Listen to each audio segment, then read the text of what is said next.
Players in the Nigerian sports community gathered in Lagos for the edition of the Big Sports Dialogue, a forum designed to confront long-standing issues in governance, development and performance in the sports industry. Discussions at the event focused on how to rebuild the sector so that Nigeria can regain its status as a global sports force that's all-conquering. Well, Arise News correspondent Oluwatosin Balogun filed in this report. Women and governance. It is the Big Sport Dialogue, Nigeria's largest convergence of sports decision makers, investors, technocrats, journalists, and other critical sector players in one room.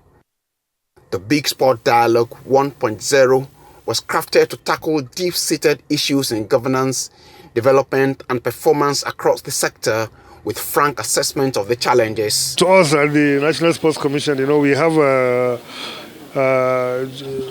system, not just the commission, the entire government of Nigeria. Every agency of government is supposed to have at least once a quarter to have what you call a stakeholder consultation. So what we see here is part of the stakeholder consultation, because we are here now, we are now interacting with the stakeholders. So we can feel their pulse, we can see what they are feeling, we can also take the suggestions and the ideas and the contrary views and the analysis of what we are doing, so that when we go back, we will know how to build. So it's clearly a forum to have a feedback, clearly what are the issues and what needs to be done. And a look at the past years of weak policy implementation and inconsistent leadership that have taken Nigerian sports down the abyss. It is the first edition of this dialogue. I've spoken to Aaron privately on my impression, but I believe there were a lot of takeaways for all stakeholders that were present today. I'm particularly very glad he gave myself and Malan Shewudiko the opportunity to speak to people and to engage and to explain the length that government has gone in shaping up and shaking up the sporting arena. So, and to that extent, I want to say, great job by Aaron and the organizers. We are here to disagree, to agree. We are here to, talk about issues that we're not happy about. Then look for ways forward. And I'm so happy that so far notes have been taken. Some of the current sport administrators have also learned some lessons there that they will take back to their respective offices that could be interpreted into sports development in Nigeria. And so this dialogue is good, it's commendable, and I know that from here, sports will be better.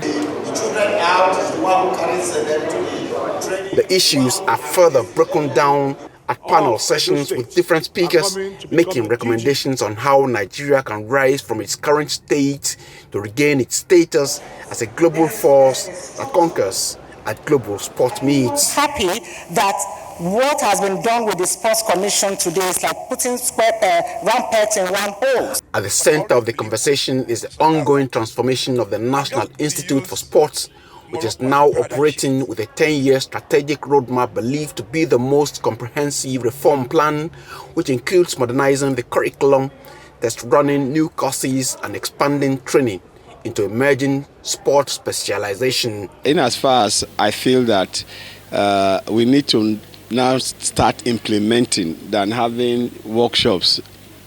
I strongly believe that Nigerian problem is not workshops. Nigerian problem is implementation of the product or outcomes of these workshops. There are a lot of beautiful policies that are there in the shelves of in different offices, but are not being implemented.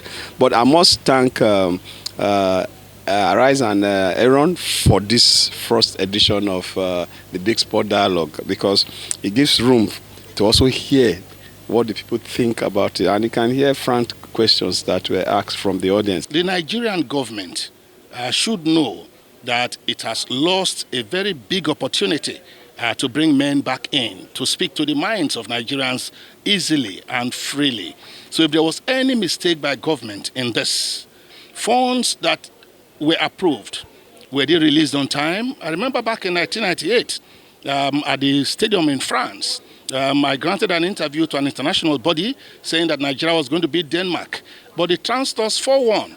Because after that interview that afternoon in the evening, we heard the Eagles were quarreling over funds. 1998. and it happened again in 2025.